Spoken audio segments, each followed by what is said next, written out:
Et bonjour à tous, à toutes. Voici donc le premier épisode de cette mini-série d'épisodes de podcast sur les confidences d'une sage-femme repentie. Dans l'épisode précédent, je vous avais justement enregistré ma petite introduction où je me présente, je parle un peu de ce contenu que j'avais envie d'enregistrer dans cette mini-série. Je vous invite à l'écouter si vous ne l'avez pas écouté du coup, parce que c'est quand même une introduction à tout ça. Et puis, je me permets encore de repréciser que ce que je livre ici, c'est mes pensées. Elles ont été mûrement réfléchies au fil des années, parce que ça fait presque 5 ans, plus de 5 ans en fait, que j'ai quitté mon métier de sage-femme. Mais voilà, ce sont les miennes et en même temps, je sais que beaucoup de mes consoeurs les partagent également. Donc c'est pour ça que je trouve ça intéressant de vous les livrer. Ce premier épisode, il va revenir sur mon évolution de pensée par rapport à la manière d'accompagner les femmes lors de leur accouchement. Je parle de mon exercice en France, d'accord, hein, je ne suis pas tout à fait au courant de comment ça se passe à l'étranger, dans le sens où je ne l'ai pas été dans les coulisses, je ne l'ai pas vécu. Et donc moi, j'ai envie de vous parler aujourd'hui de ce moment où j'ai eu une sacrée prise de conscience. Du coup, je vous repose le contexte. Moi, j'étais en salle d'accouchement. J'étais toute jeune diplômée, vraiment, je crois que ça faisait moins d'1 an que j'étais diplômée. Et à ce moment-là, j'étais toute remplie de sentiments de pleine puissance. Un sentiment sur lequel je vais revenir souvent au cours des épisodes, la pleine puissance en tant que soignant. C'est un gros truc, ça. Grosso modo, j'avais tout ce savoir en poche de comment on fait pour accoucher les femmes, nous en tant que sage-femme. Bah. Rien que de dire ça, c'est terrible de dire accoucher les femmes. On n'accouche pas les femmes, c'est les femmes en fait qui accouchent. Mais bon, voilà, j'ai beaucoup de compassion pour la jeune sage-femme que j'ai été. Hein. Et puis, qui était toute naïve. En même temps, j'avais à peine 23 ans. Bref.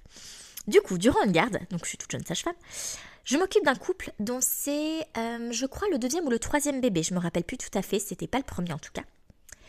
Et en fait, on était plutôt étonnés parce que cette femme, elle voulait pas accoucher avec une péridurale. Et moi, la maternité dans laquelle je travaillais à ce moment-là, c'était une maternité de niveau 3. C'est le plus haut niveau de maternité qu'on trouve en France. Ça veut dire grosso modo que c'est une maternité qui s'occupe notamment, d'accord, pas que, mais de femmes enceintes qui ont des pathologies, un risque de complications, etc. Donc voilà, c'est sûr que c'est dans ce type de maternité où il y a le plus de médicalisation.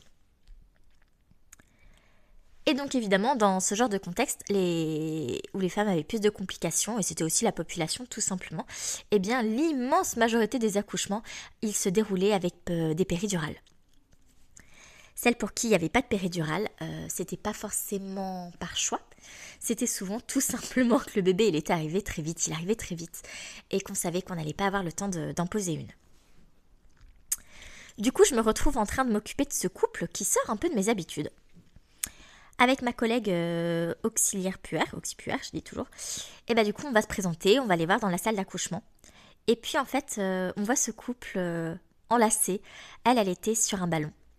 Lui, il était dans son dos à le tenir un petit peu au niveau des dessous des bras pour la maintenir, pour l'aider en fait à se verticaliser un petit peu. Et puis, elle faisait des vocalises qui étaient assez graves. En fait, elle était vraiment mais complètement dans sa bulle. Ils utilisaient aussi des outils de respiration et autres pour accompagner les contractions. Puis il y a un peu ce moment gênant où on arrive et puis on sent en fait que on gêne presque, qu'on attend un peu une ouverture pour aller se présenter parce que du coup on n'osait pas les déranger. Et donc du coup avec ma collègue, on échange un peu avec eux. On demande s'ils ont besoin de quelque chose. Voilà, on est un peu intrigués, nous, avec ma collègue. Et puis, ils nous répondent que non. On pose la question de la péridurale. Ils nous disent qu'ils gèrent bien pour l'instant. Elle était autour des 6 cm de dilatation. Elle était un peu au milieu et en phase bien active de travail. Et puis, voilà, on se dit qu'on va repasser de toute façon après les voir. Et puis, quand on sort de la chambre avec ma collègue, on se lance vraiment un regard, mais en mode... mais très intriguée. Enfin, encore une fois, j'ai de la compassion pour la sage-femme que j'étais à l'époque, mais c'était des ovnis pour nous, les couples qui venaient comme ça, les femmes qui voulaient accoucher sans péridurale, un peu en mode ils sont fous quoi. Et puis c'est là que j'ai commencé à poser des mots sur un ressenti qui a émergé en moi. C'était un truc un peu étrange. En fait, ce qui est venu comme pensée à ce moment-là, c'est ce couple, il n'a pas besoin de nous. Moi, en fait, en tant que sage-femme, tout d'un coup, je me sentais assez inutile. Et vraiment, ça s'est confirmé pour la suite. Euh, c'est un truc assez agaçant, en fait. Vraiment, moi, je l'ai mal pris, en fait. Dans ma tête, c'était... ils veulent se passer de nous, ils savent mieux que le corps médical, quoi. C'est hyper arrogant. Et en fait, je me dis, mais c'est fou cette arrogance dont j'ai pu faire preuve. Encore une fois, c'est ce sentiment de pleine puissance avec lequel j'ai été élevée, d'accord, durant mes études de sage-femme, d'accord, durant tous mes stages, tout ça, c'est vraiment ce que j'ai pu observer de la plupart de mes collègues et c'est vraiment ce qu'on nous a inculqué, quoi. C'est, nous, en fait, on sait faire. Nous, on sait faire. Je suis sacrément contente d'avoir parcouru du chemin depuis. Mais vraiment, à l'époque, j'en étais mais persuadée, intimement persuadée. Moi, la petite nénette de 23-24 ans, euh, là, tout d'un coup, il y avait un peu... enfin, je me remettais en question, quoi. J'avais vraiment l'utilité même de mon métier de sage-femme avec ce couple qui était un peu... qui était mis en défaut. Un peu comme si j'étais un imposteur, quoi. C'est vraiment ça. Je crois que ça a été une énorme leçon d'humilité, ce qui a suivi. Et ce couple, c'est vraiment le... Mais en fait, en fait, je suis pas indispensable. Et donc voilà, pour la suite de l'histoire, ce couple qu'on a accompagné, du coup, je dis toujours on, hein, parce qu'en fait, on forme vraiment un binôme avec les collègues aussi puères. On vient souvent à deux et tout ça, donc c'est vraiment un on d'équipe. Et donc du coup, c'est ce qui se confirme, puisqu'en fait, ils n'ont pas vraiment besoin de nous. La femme, elle continue le travail, la dilatation continue, le bébé descend dans son bassin sans qu'on pose de péridurale. Elle était vraiment à l'écoute de ses sensations. Et effectivement, quand on n'a pas de péridurale, on est davantage à l'écoute de ce qui se passe en nous. Et en fait, elle n'a pas eu besoin d'être guidée pour la pousser. Moi, j'avais l'habitude de prononcer ces fameuses phrases qu'on entend tous dans les films. D'accord. C'est le allez, allez, c'est très bien, encore, on continue, encore, poussez plus fort, ouais, super. En général, j'ai l'impression qu'on gronde les femmes et puis on les encourage en même temps. Mais en fait, quand on a l'écoute de ces sensations, on n'a pas forcément besoin en fait qu'on nous guide. Vraiment, moi j'avais l'habitude qu'on me dise ok, là il y a une contraction qui arrive, allez, on prend un bon bol d'air, on inspire profondément, on bloque et on pousse. Et puis même je disais quand est-ce qu'il fallait s'arrêter, quand est-ce qu'il fallait reprendre. Et puis en fait, il n'y a pas besoin avec une femme, forcément sans péridurale, etc. Et qui sait un petit peu ce qu'elle fait. Alors voilà, hein, je précise aussi que c'était un deuxième ou un troisième bébé. Il y avait aussi peut-être cette première expérience du premier hein, qui les servait bien. Mais voilà, en fait, moi j'étais complètement à côté du truc, à essayer d'accompagner et en même temps je ne savais pas forcément quoi faire puisqu'il se débrouillait très très bien. La femme, elle a tenu à attraper son bébé directement une fois qu'il était en train de sortir, d'accord, sans que moi j'ai besoin, enfin j'ai besoin, sans que moi j'aille le chercher. Moi, en fait, vraiment, la femme, une fois que la tête sortait puis les épaules, elle allait le chercher.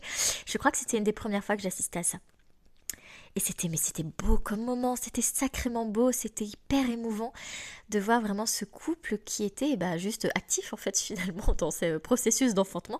Mais on n'avait pas l'habitude en fait, j'avais pas l'habitude de voir ça, je l'avais vu de manière tellement rare. Et elle a couché en position accroupie. Donc en fait, elle était même pas en position gynéco où moi j'ai une certaine forme de contrôle en tant que sage-femme de ce qui est en train de se passer. J'avais peu de visibilité, j'étais obligée de me contorsionner pour voir un peu ce qui se passait. Et, euh, et donc voilà, c'était un moment mais assez incroyable. Et en même temps, mais c'était complètement le chaos dans ma tête parce que j'étais morte de trouille.